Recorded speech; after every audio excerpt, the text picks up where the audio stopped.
Welcome back, everyone, to the Deep Dive. This time, we're diving into something a little bit different, a real historical puzzle, the Qaraunas of the Ilkhanate period. You might be thinking Karahu, but trust me, stick with us because this is a story full of twists and turns. It is, yeah. We've got soldiers, rebels, maybe even cultural revolutionaries all wrapped up in one.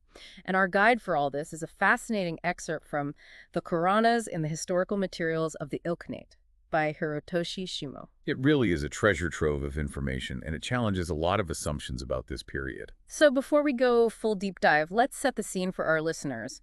We're talking about the Ilkhanate, right? That Mongol-ruled portion of Persia. Like it was this huge melting pot of cultures and just a constant struggle for power. Absolutely, and within this chaotic world, we have these groups popping up, all calling themselves Qaraunas. Okay, and one of the first things that jumps out from our source is that Qaraunas seems to have meant a few different things. Oh yeah, it wasn't just one group or one faction. Right. There was this official force, like the Khan's personal elite squad, 10,000 strong and stationed in key spots like Siaku and Baghdad. The Khan's right hand, yeah. And what's really interesting about this particular group is that their leadership wasn't hereditary.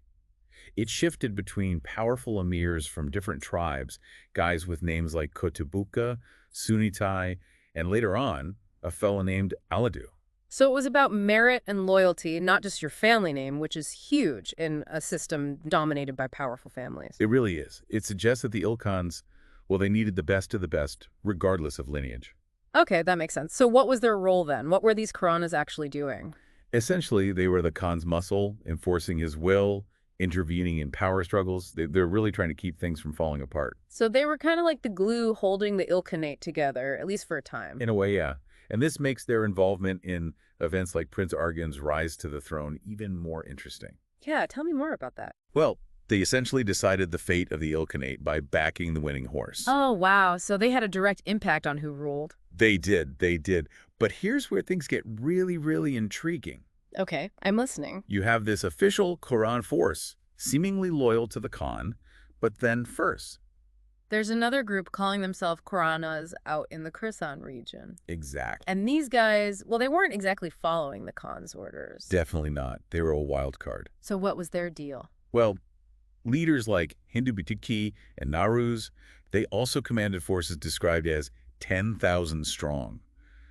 But they were known for their rebellious nature, defying the Ilkhans and causing quite a stir. So we have two groups, same name, but totally different agendas. Right. It makes you wonder if they were connected somehow or if it's just a coincidence that they both adopted the Qur'ana label. What are the chances of that, though? Two totally separate groups in the same area, same name, same size. It's a good question, and it gets even more complicated when you look at accounts like Marco Polo's.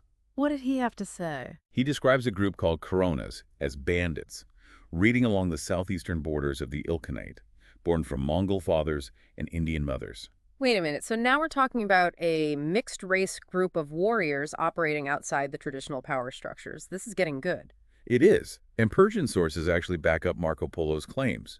They mention Qaraunas involved in raids during Abaka Khan's reign. Hold on, so now we have three distinct groups, all claiming the same name.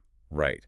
So were these raiders part of those rebellious Khorasan Qaraunas, or a completely separate entity with their own origin story? It's like a historical jigsaw puzzle with some pieces missing. Absolutely. And to make things even more complicated, we have yet another group thrown into the mix, the Nicodarian. Oh no, not another one. Tell me about these Nicodarian. They were basically a band of marauders operating in the same region as the Qaraunas, but here's the twist. They were controlled by princes from the Qaraunas, a rival to the Ilkhanate. Whoa. So now we've got Qaraunas potentially connected not just to the Ilkhanate, but to a rival Khanate too. And we're supposed to make sense of all this. Well, there might be a clue hidden in plain sight. Okay, I'm all ears. Remember Aladu, the leader of the official Qarauna Corps? Yeah. His father, Salih Nuyan, commanded a massive 20,000-strong force known as the Hindustan Kashmir Protectorate, stationed right on the border with India.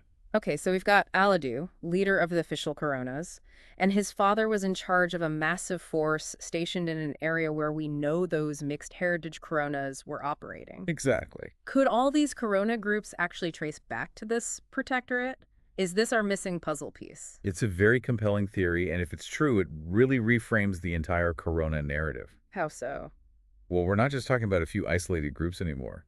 We're talking about a potential evolution of a single force, splintering and adapting to the shifting political landscape. This is where things get really, really interesting. Right. It raises tons of new questions. Did these Qaraunas start as elite troops who later turned to banditry? Or were they always a more loosely defined group, prone to rebellion and opportunism? And what does this Hindustan-Kashmir protectorate tell us about the Ilkhanites' ambitions and impact on the region? Well, I guess that's precisely what we're going to unpack in the next part of our deep dive. We'll trace the potential evolution of the Qaraunas, exploring their military prowess, the reasons for their fragmentation, and the legacy they left behind. But for now, we'll leave you with those questions to ponder. There's a lot to think about. So last time we left off with this pretty wild theory, what if all these different Qarona groups actually came from this Hindustan-Kashmir protectorate? It definitely changes how we look at things. We're talking about a 20,000 strong Huge. yeah, right on the edge of the Ilkhanate, and commanded by Salih Nuyan, the father of our official Qarona leader, Aladu. It's like, it can't just be a coincidence, right? This protectorate, it was stationed right where Marco Polo described those, mixed heritage Qarona raiders. Yeah, it's pretty interesting. And strategically speaking, I mean, this area, it must have been super important to the Ilkhan. Oh, absolutely, absolutely. The Hindustan-Kashmir protectorate, they weren't just sitting around.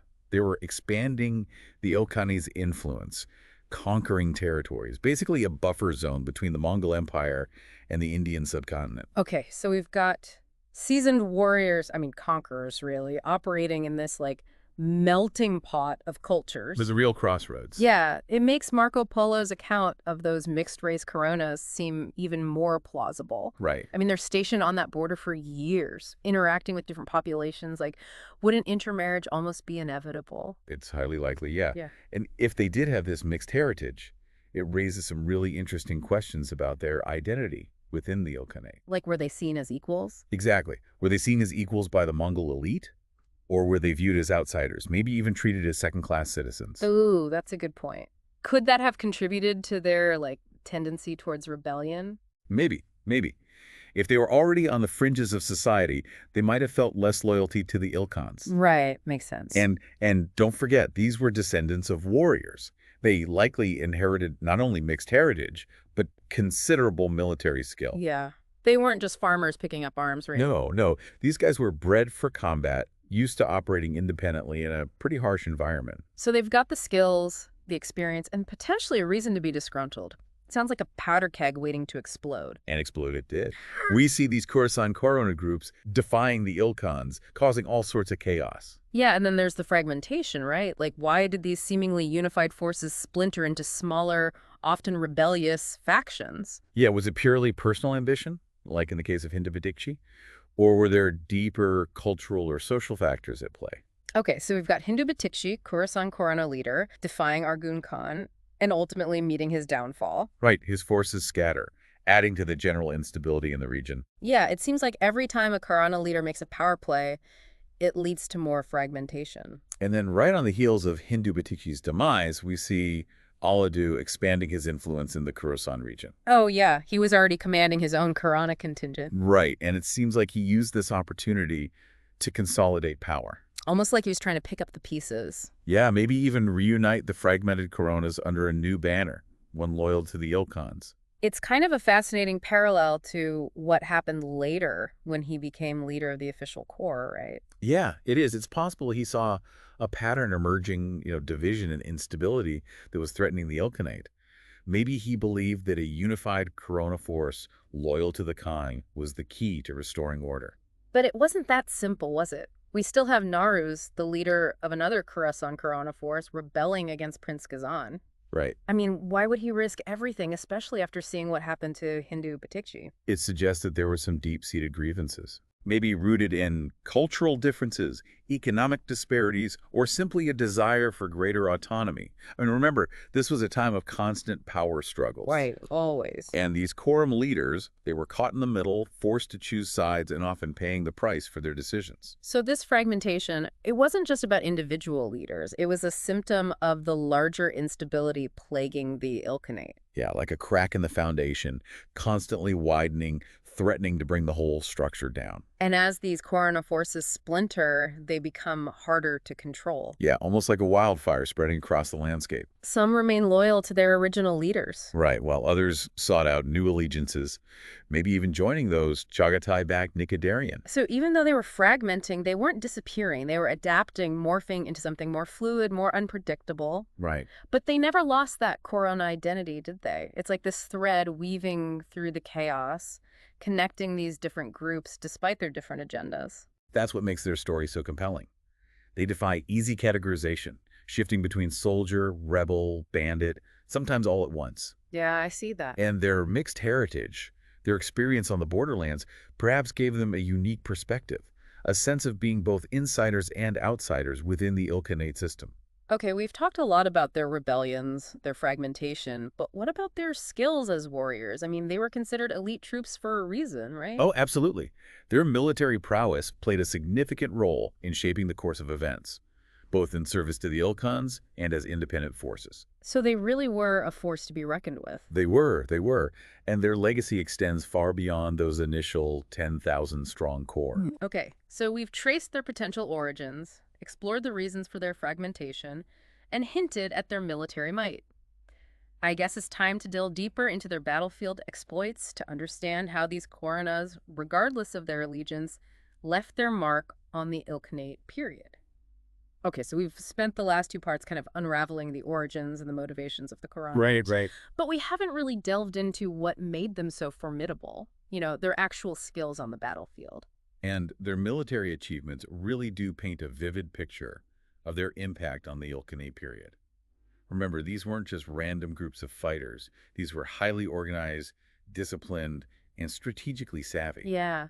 We keep coming back to this idea of them being descendants of that 20,000 strong Hindustan Kashmir protectorate. Right. Like, imagine the level of training and experience that came with being part of such a massive force operating in such a volatile region. Exactly. These are individuals who, grew up around warfare, honed their skills in the face of constant challenges. And it really shows in their actions, both as part of the official Corona Corps and later as independent groups. So let's talk about that official corps first. They were the Khan's elite force, his personal guard, right? Yeah, pretty much. What were some of their, standout achievements? Well, one example that really highlights their influence is their role in Prince Argun's struggle for the throne. Oh, yeah. Remember, he was battling Alimad Khan, and things were pretty evenly matched. Right. But then, the Qaraunas, stationed at Siaku, enter the fray. And they basically tipped the scales in Argun's favor.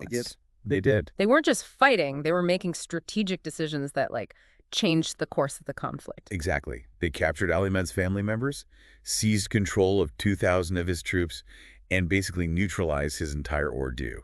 That's not just brute force, that's strategic brilliance. Yeah. It shows they understood the, intricacies of power, how to strike at the heart of their enemy's support system. Absolutely. They weren't just muscle, they were masterminds. Right, and their reputation as fierce warriors preceded them. Just the knowledge that the Qaraunas were on your side, it could be enough to intimidate your opponents. Yeah, that makes sense. They were a symbol of the Khan's might, a force to be reckoned with. Okay, so we've established that the official Qaraunas Corps were elite, but what about those rebellious groups in Khorasan? Did they have the same level of military skill? Oh, there's no doubt they were formidable in their own right. Remember, figures like Hindu Batichi and Naruz, they commanded forces just as large as the official corps. Right. And they weren't easily defeated. They held their own against Ilkhanate armies for extended periods, which really says something about their tactical abilities. Yeah, they weren't just ragtag bands of rebels. No. They had organization, discipline, strategic thinking to really challenge the established power. And the fact that Aladu, who later led the official corps, rose through the ranks of the Khorasan Qaraunas, well, it suggests that he learned a great deal from them. Oh, interesting. Yeah, his later successes might even be attributed to the experience he gained fighting alongside those rebellious groups. So even though they were on opposing sides, there was a shared military heritage, a common thread of skill and experience connecting them. Precisely. And even after they fragmented, split into smaller groups, those individual bands, they continued to demonstrate their military prowess. Remember Marco Polo's accounts of the Qaraunas raiding across the southeastern borders? Yeah. disrupting trade routes, plundering settlements, causing headaches for the Ilkhanate. It's almost like their fragmentation made them harder to contain. Yeah, in a way. They weren't a single target anymore, but a multitude of threats popping up in unexpected places. Think of it like this. A well-trained army can be defeated, right? Yeah. If you outmaneuver them, cut off their supplies, exploit their weaknesses. But a dispersed force, operating independently, with intimate knowledge of the terrain, that's a much tougher challenge. Right? They could strike and fade back into the landscape, constantly harassing their enemies, preventing them from achieving total control. It's a classic guerrilla warfare tactic. Exactly. And it clearly worked for those fragmented Qaraunas bands. They were a real thorn in the side of the Ilkhanate, a constant reminder that their power wasn't absolute. And their story really offers a valuable lesson, one that transcends the specifics of the Ilkhanate period. It highlights the power of adaptability, of taking the skills and experiences honed in one context and applying them to a new set of circumstances. So, as we wrap up our deep dive into the world of the Qaraunas, what are the key takeaways you hope our listeners will, ponder? Firstly, I hope they appreciate that history isn't just about kings and queens, grand battles, and sweeping empires. Right. It's about the individuals, the groups who operated within those larger structures, who made choices that shaped the course of events. The Qaraunas, in all their complexity, they really embody that idea. They do. They were soldiers, rebels, and agents of change, all at once. Yeah. Secondly, their story reminds us that identity is fluid, Yeah. shaped by both heritage and experience. Okay. Their mixed ancestry, their upbringing on the borderlands, it all contributed to their unique perspective and their actions. And lastly, I think their military achievements, both in service to the Khan and as independent forces, show us that skill and adaptability can be powerful tools, even in the face of overwhelming odds. Exactly. The Qaraunas were a force to be reckoned with, and their legacy continues to intrigue and challenge us centuries later. They remind us that history is full of surprises, and that those who delve deep enough are often rewarded with a richer, more nuanced understanding of the past. And on that note, we conclude our deep dive into the Qaraunas. Until next time, keep exploring, keep questioning, and keep seeking out those hidden stories that make history come alive.